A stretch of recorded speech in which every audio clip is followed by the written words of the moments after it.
शांति। ओम शांति। ओम शांति।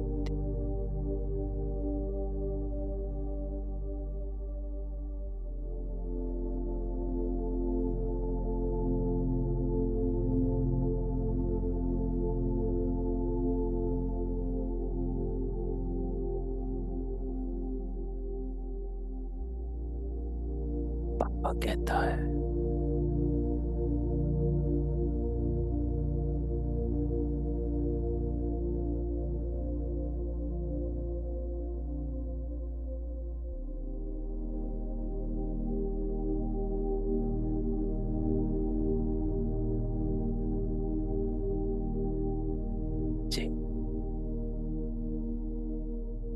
जी अभिमानी भव।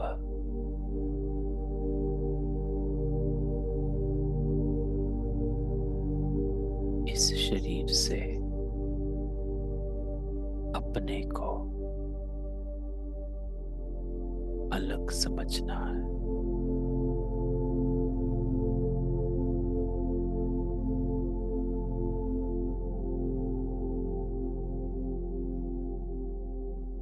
ब्रह्म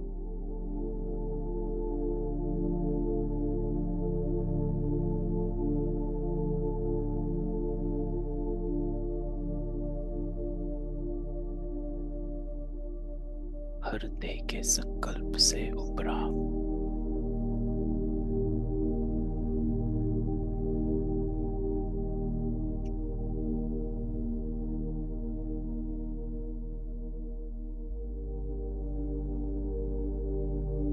जब अपने को आत्मा समझे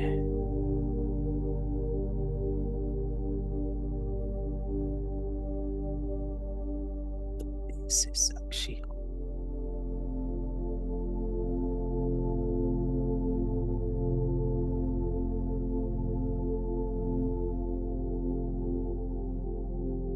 हर संकल्प से साक्षी।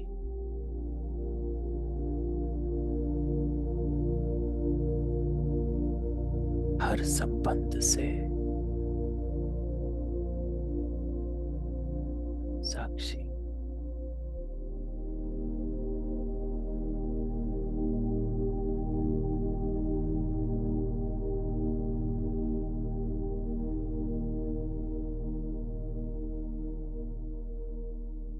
इससे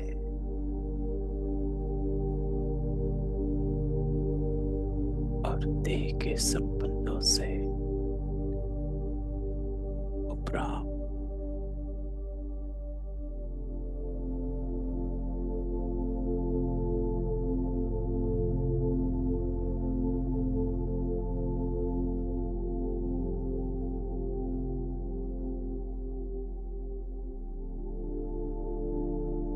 एकदम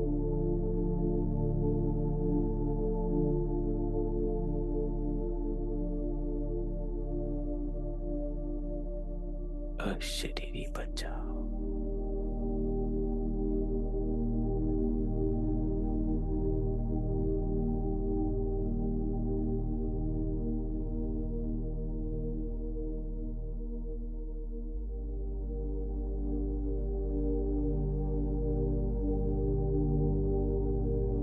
मैं आत्मा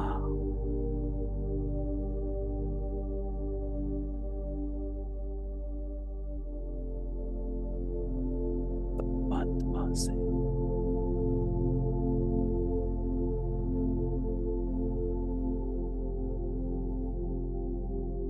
मिल रही।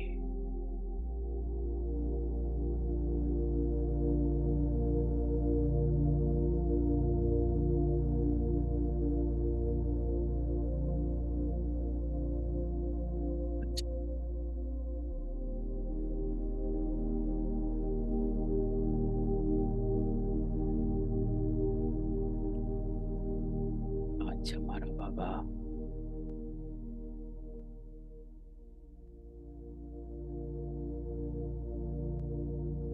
तुमको क्या समझाने आया?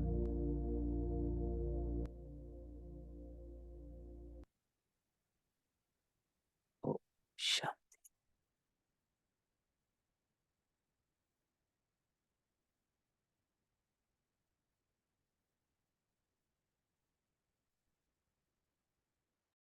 24 जून 1970। बाबा कहता, कामधेनु कामनाएं पूर्ण करने वाले। तो बाबा कहता, कामधेनु का अर्थ। आज बाबा मुरली हमको समझाने के लिए चला रहा कि कौन सी आत्माएं हो इस सृष्टि चक्र में, इस झाड़ में आपका स्थान,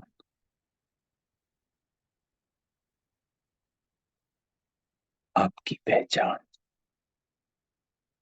तो अपनी पहचान से बाबा कहता है अपनी स्थिति को बनाना है। पहली स्मृति, फिर स्थिति। अगर स्मृति नहीं होगी तो स्थिति भी नहीं। तो स्मृति का बहुत महत्व है। इसलिए बाबा हर मुरली में हमें कोई ना कोई स्मृति दिलाता है।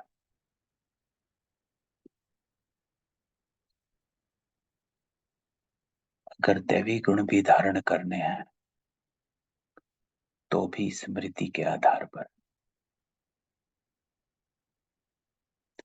अगर पवित्र बनना है तो भी स्मृति के आधार पर।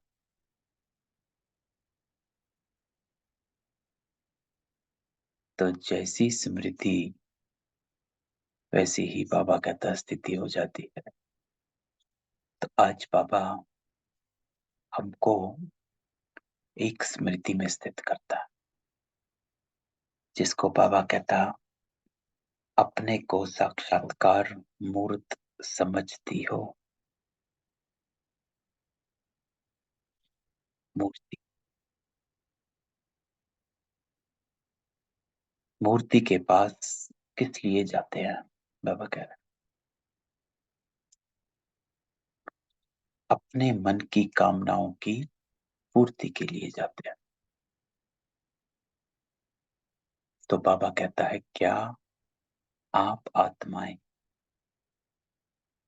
ऐसे साक्षात्कार मूर्त बने हैं जो कोई आत्मा में किसी भी प्रकार की कामना हो उनकी पूर्ति कर सको।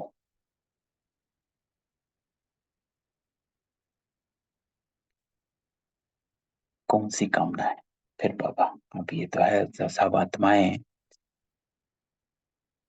स्थूल कामनाएं लेकर आ जाएंगी, है ना, और तो कुछ सोचता नहीं है क्योंकि सब कुछ इस देह का है तो इस देह के लिए ही चाहिए, वही कामनाएं हैं। तो बाबा क्लियर करता है कि जो बाबा ने कहा कि कोई आत्मा में किसी भी प्रकार की कामना हो उनकी पूर्ति कर सको, लेकिन फिर बाबा कहता अल्पकाल की कामनाएं नहीं, अर्थात जो कामनाएं इस देह से रिलेटेड है वो कामनाएं नहीं, इस शरीर से रिलेटेड है वो कामना।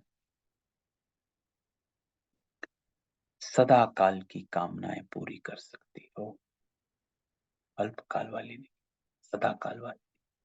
तो सदा काल की आत्मा की कामना एक ही है,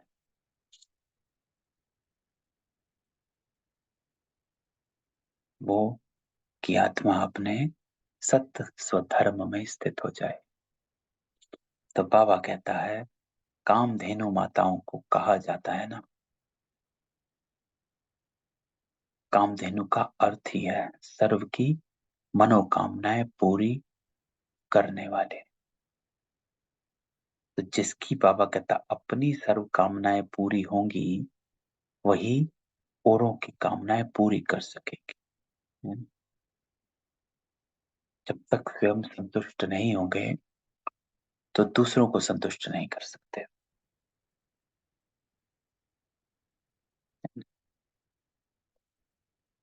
तो बाबा ने ये खाता बताया था।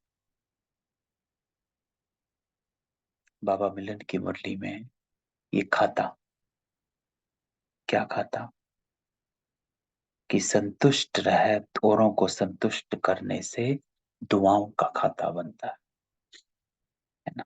3 खाते बाबा ने बताए थे। एक, स्वयं के पुरुषार्थ से प्रारब्ध का खाता।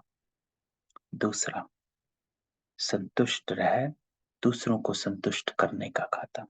तीसरा, सेवा से पुण्य का खाता। तो एक प्रारब्ध का खाता, एक दुआओं का खाता, एक पुण्य का खाता।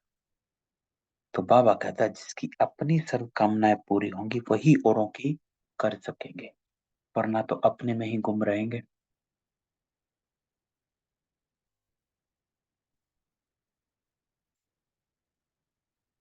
तो बाबा कहता है सदैव यही लक्ष्य रखो कि हमको सर्व की कामनाएं पूरी करने वाली मूर्ति बनना है।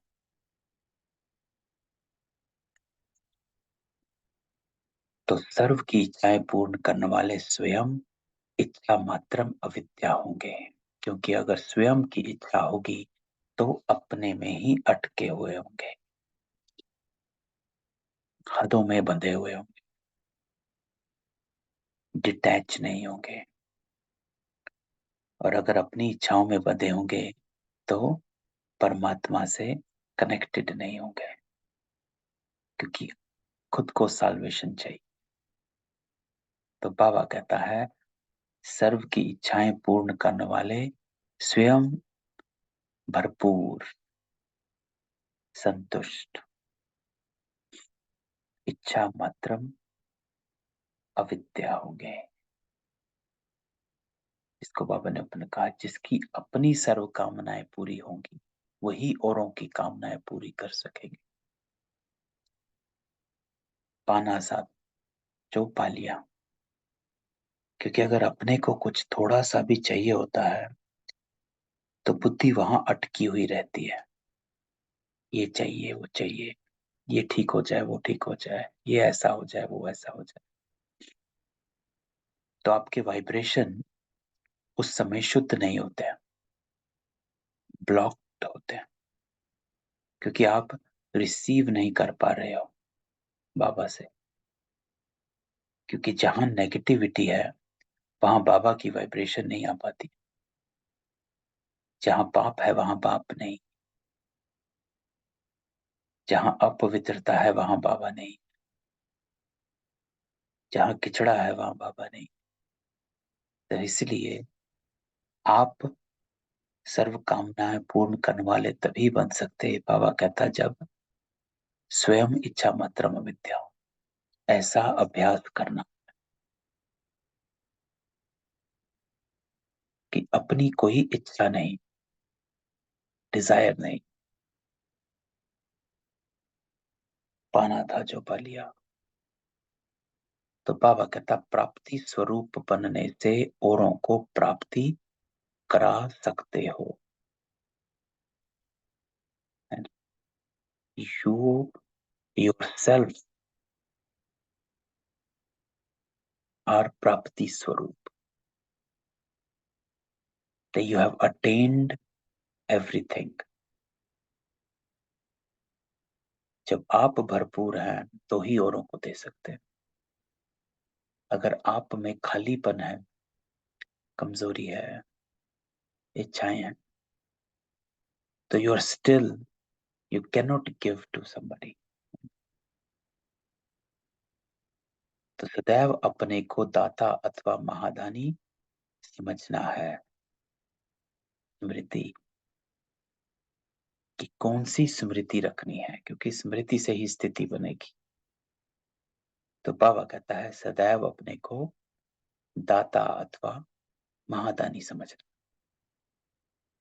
गिवर। महाज्ञानी बनने के बाद महादानी का कर्तव्य चलता है, देना है। महाज्ञानी की ज्ञानी की परख महादानी बनने से होती है ना। महाज्ञानी अर्थात नॉलेजफुल। पाना था जो पा लिया।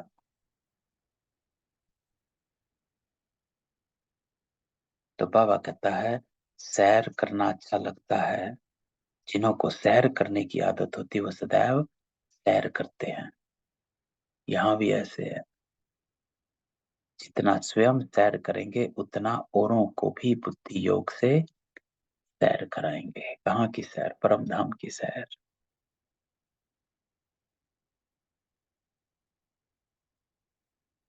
तो बाबा कहता है कि जितना खुद उपराम रहोगे उतना ही औरों को करा सकोगे। आप खुद अटके होंगे तो औरों से भी वही हदों में रखोगे। आप लोगों से साक्षात्कार होना है दिव्यता का, पवित्रता का, है, दैवीपन का, श्रेष्ठ संस्कारों का। जैसे साकार रूप के सामने आने से हरेक को भावना अनुसार साक्षात्कार अनुभव होता था, ऐसे आप लोगों द्वारा भी सेकंड बाय सेकंड अनेक अनुभव और साक्षात्कार होंगे।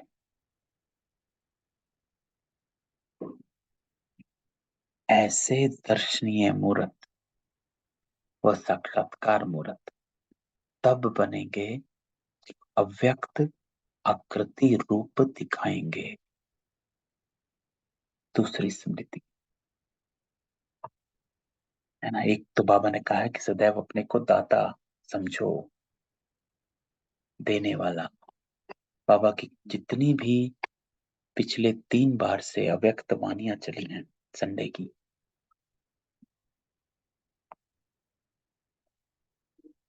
तब अव्यक्त वाणी में बाबा हमको यही इशारा दे रहा है, दाता बनो,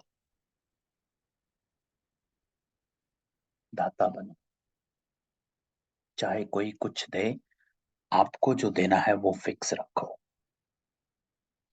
है? अभी संडे को क्या कहा बाबा ने? दिल खुश मिठाई, गिफ्ट और ग्रीटिंग्स। चाहे कोई कुछ दे, आपको गिफ्ट देना है। चाहे कोई कैसे बोलो, आपको ग्रीटिंग्स, मीठा, शॉर्ट एंड स्वीट, ऊंचे बोल बोलने। तो ऐसे दर्शनीय मूर्त व साक्षात्कार मूर्त तब बनेंगे जब अव्यक्त आकृति रूप दिखाएंगे। जब आप इस हद के संस्कारों से, बंधनों से उपराम होंगे।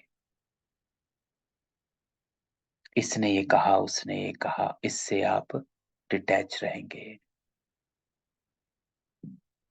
दूसरों के संस्कारों से डिटैच रहेंगे, उसकी आदतों से डिटैच रहेंगे, उसके बिहेवियर से डिटैच रहेंगे।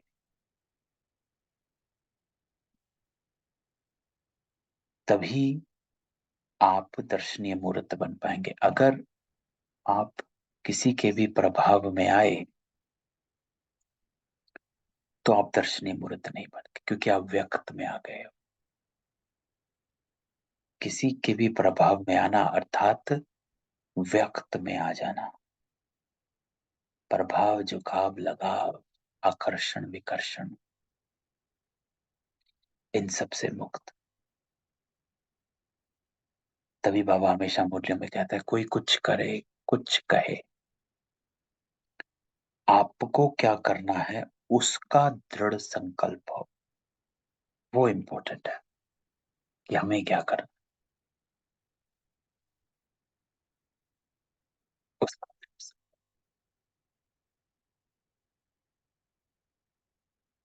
तो ऐसी मूर्त बनना, ऐसे अचल अटोल बनना है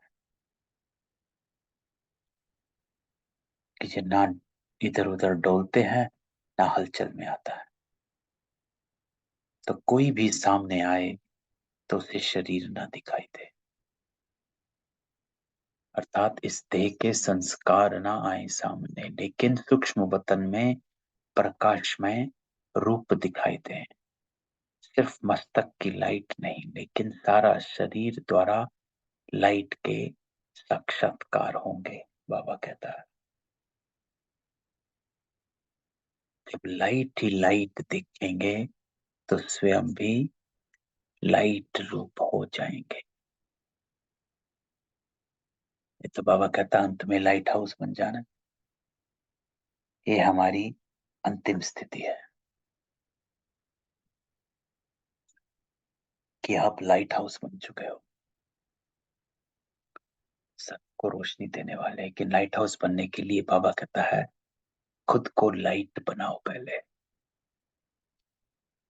अपने देह से लाइट हो पहले, अपने मन को लाइट बनाओ पहले, इन संस्कारों से लाइट हो पहले, खुद को लाइट करो। जब खुद को लाइट करोगे तभी लाइट हाउस बनोगे और तभी औरों को लाइट कर सकते हो।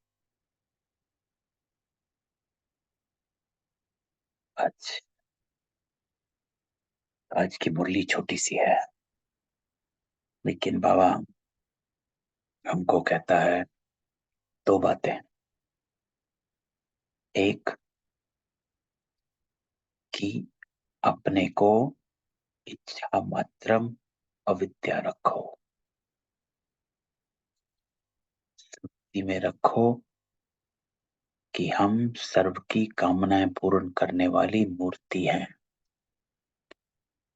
और कामनाएं, बाबा कहता है, ये स्थूल कामनाएं नहीं,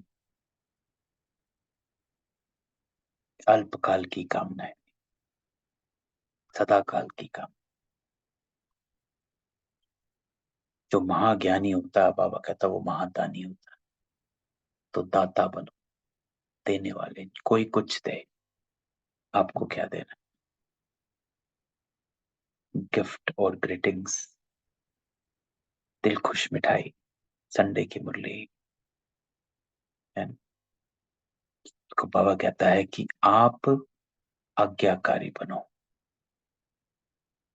बाकी कोई बने ना बने। हमेशा उंगली, बाबा कहता, अपनी तरफ हो। कल की साकार मुरली, पावरफुल मुरली, जिसको बाबा कहता है दो बातें। कि एक, वाणी से परे जाना, क्योंकि जितना आवाज में आते हैं, बाबा कहता है, वो देह का भान। जितना साइलेंस में रहते हैं, उतना आप देहभान से छूटते जाएंगे। युक्ति है, जितना आवाज में ज्यादा आएंगे और आवाज की सुनने में भी, ये नहीं कि गाने गीत सुन रहे हैं, यूट्यूब की क्लासेस सुन रहे हैं सारा दिन, वो भी आवाज में आना है। जिसको बाबा ने आगे कहा है सूक्ष्म स्टडी, एक शब्द बाबा ने कल यूज किया है, सूक्ष्म स्टडी। तो एक, बाबा कहता है, वाणी से परे हो जाओ, जितना हो सके साइलेंस में रहना है। 14 वर्ष की तपस्या, आप सबको पता, कराची में दादियां थी, 350 आत्माएं थी। सबसे ज्यादा प्रैक्टिस बाबा साइलेंस की कराता था। बाबा तो कहता था कोई एक दूसरे से बात नहीं करेगा, कुछ किसी को कहना है लिख कर दे दो। वहां रसोई में तखत लगा हुआ था, किसी को, किसी बहन को कुछ कहना होता था, वहां पे लिख देते थे। लिखने से दो बातें होती है। एक, शॉर्ट एंड स्वीट होता है, थोड़ा ही लिखेंगे, कुछ काम की बात है वही लिखेंगे, चार एक्स्ट्रा बातें नहीं होंगी। कहने से 4 बातें एक्स्ट्रा हो जाती है। और दूसरा, आपको स्मृति रहती है कि आप साइलेंस में हो, तो मदद मिलती है। तो एक तो बाबा ने कहा वाणी से परे, दूसरा बाबा कहता है उपराम। वाणी से परे तभी रह पाएंगे जब आप उपराम होंगे, डिटैच्ड होंगे, इस देह के संस्कारों से डिटैच, लगाव से जो डिटैच।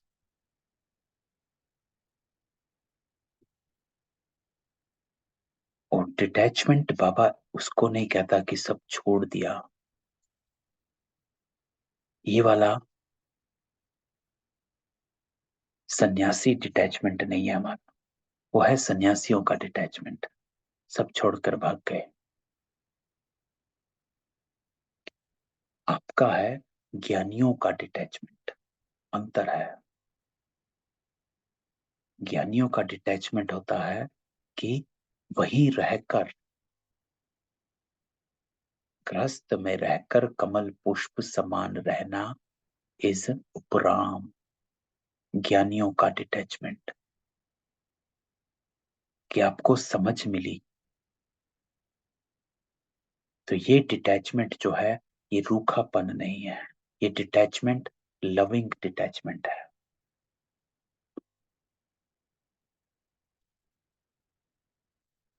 कि आप सबके और स्नेही हो गए हो, क्योंकि आपको अब समझ मिली। पहले आप 4 आत्माओं के स्नेही थे और 5 में से आपकी अनबन हुआ करती थी।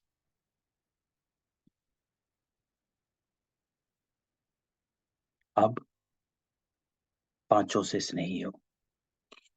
क्यों? क्योंकि जिससे आपकी अनबन होती थी वो भी समझ में आ गया कि हिसाब किताब का खेल है, संस्कारों का खेल है।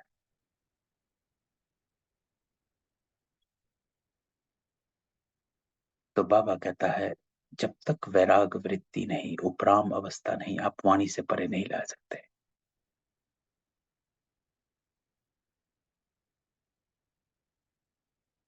तो कल बाबा कहता है वाणी से परे जाना है, इसलिए अपने को उपराम करो, डिटैचमेंट में आओ, कहीं पर भी बुद्धि ना अटके। आप वैरागी हो, सबके साथ हो, लेकिन सबसे अलग हो।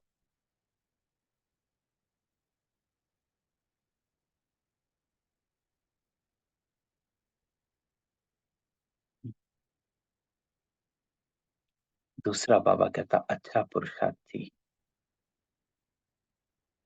इंपॉर्टेंट है ये। कल बाबा ने सिखाया हमको कि पढ़ाई कैसे करनी है।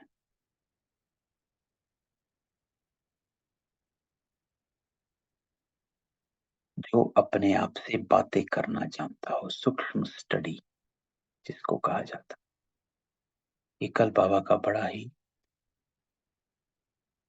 इंपॉर्टेंट लेसन था। सूक्ष्म स्टडी, व्हाट इज सूक्ष्म study? The subtle learning, the subtle study.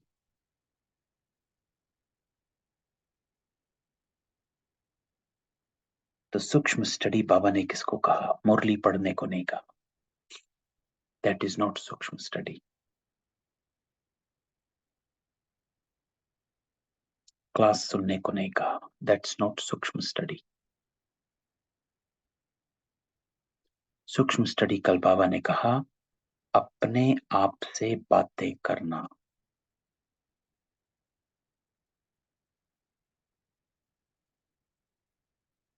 कौन सी बातें करना? जिसको बाबा कहता है सूक्ष्म स्टडी है। अपनी आप से बातें करना जानता हो, you talking to yourself. अपने आप से कौन सी बातें? अपनी जांच करते रहेंगे कि हमारे में कोई आसुरी स्वभाव तो नहीं है। ये बातें करना, चेक और चेंज। अभी जो 1970 की हमने मुरली पढ़ी थी, जिसमें चेकर, मेकर और फिर रूलर। तो सूक्ष्म स्टडी है जो आत्मा अपने आप से अपनी उन्नति की बातें करती रहती है, वो है सूक्ष्म स्टडी करने वाला। और वो है अच्छा पुरुषार्थी student, a good effort maker student.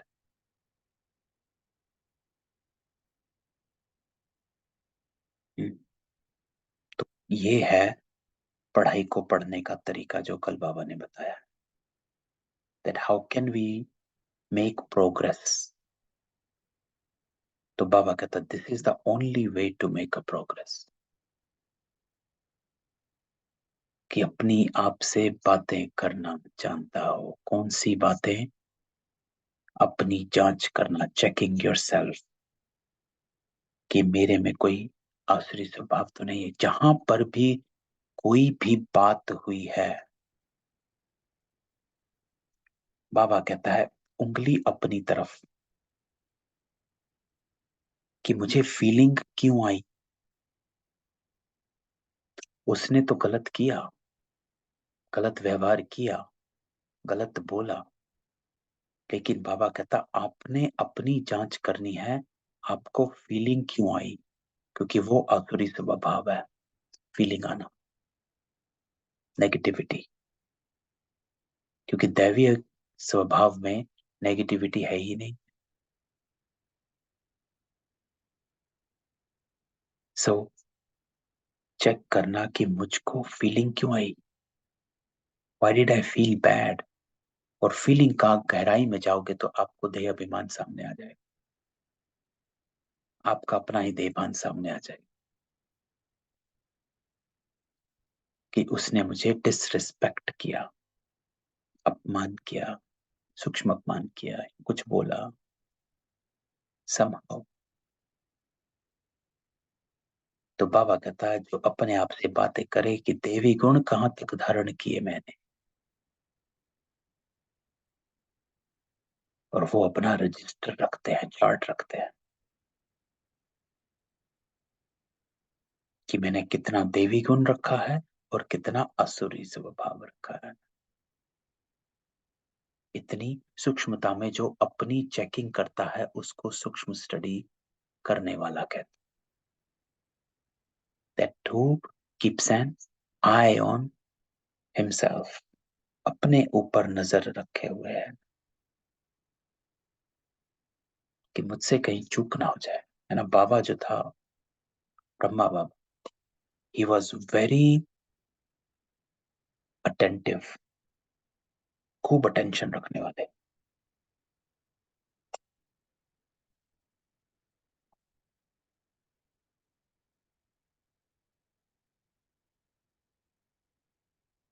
और जहां पर थोड़ा सा कोई बात होती थी, जहां पर होता था कि हाँ हिल सकते हैं, बाबा ड्रामा को तुरंत सामने लाकर अपनी अवस्था को अचल कर लेता था। ये ड्रामा,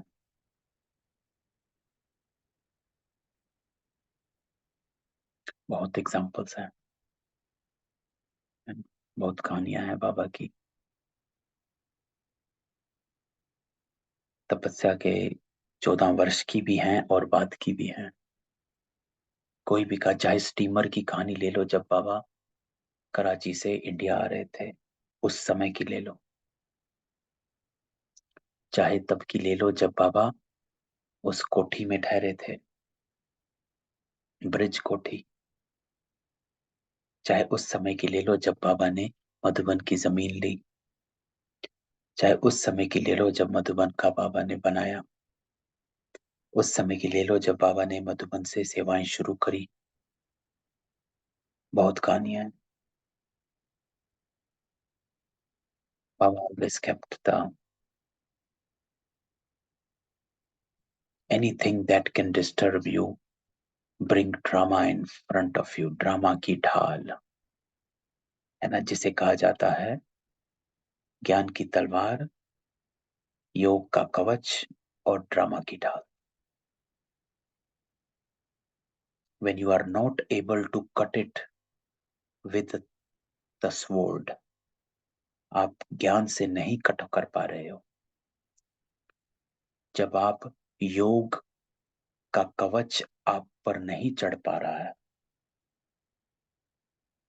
तो तीसरा अस्त्र यूज करो, वो है ड्रामा की ढाल. ढाल को यूज करो. जब ना ज्ञान अप्लाई कर पाए ना योग रह पाया, तो ड्रामा की ढाल से अपने को बाहर निकालो. तो अपना रजिस्टर रखना, चार्ट रखना. कीप अ सूक्ष्म आई ऑन योर सेल्फ. अपने आप को अपनी ही नजरों में रखना है. What am I doing wrong, कहां पर आप अपने ही चेकर हो. आज की मुरली में बाबा ने ड्रामा को बताया. ये आज की मुरली है. बाबा कहता है बेफिक्र रहने के लिए.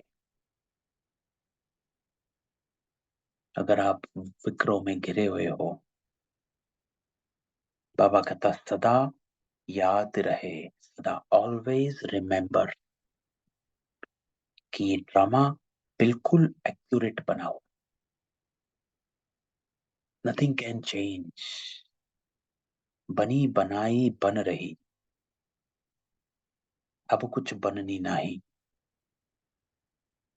चिंता ताकी कीजिए जो अनहोनी होए, है ना. बाबा कहता है only worry if there is something that is uncertain. There is no uncertain. Everything is planned and happening as is accurately. जो भी ड्रामा अनुसार चल रहा वो बिल्कुल एक्यूरेट है. That's how you can become worryless. It's accurate. परंतु बाबा कहता अभी तुम बच्चे बेफिक्र रह नहीं सकते. क्यों? क्योंकि आपके कर्म बंधन बहुत है. अभी तुम बच्चे बेफिक्र रह नहीं सकते. क्यों नहीं रह सकते? क्योंकि कर्मों के बंधन बहुत है. अकाउंट खाता बहुत है कर्मों का. हिसाब किताब बहुत बड़ा है. इसलिए आप बेफिक्र नहीं रह सकते, क्योंकि ये बेफिक्र लाना कर्मों का हिसाब किताब. इसलिए बाबा कहता है जब तेरी कर्मातीत अवस्था हो जाएगी तो तू बेफिक्र बन जाएगा, क्योंकि तब तूने सारे हिसाब किताब जो तू कर चुका है. लेकिन क्योंकि अभी हिसाब किताब बाकी हैं, तो बेफिक्र रह नहीं पा रहे. इसके लिए बाबा कहता है क्या करना है? योग. ताकि आप कर्म भोग को कर्म योग से चुत्तू कर सको.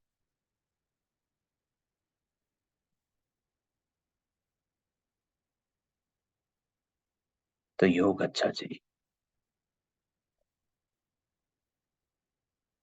तो आज की मुरली में बाबा बेफिक्र रहने की बात करता है. How can you become worry less. Drama. जब ना ज्ञान सवार पाए ना योग में बैठ पाए, तो ड्रामा से अपने को बाहर निकाल.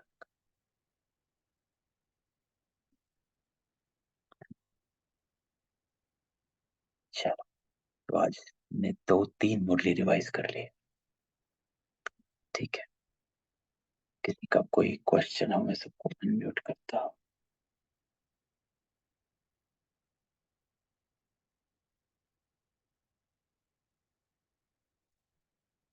नहीं.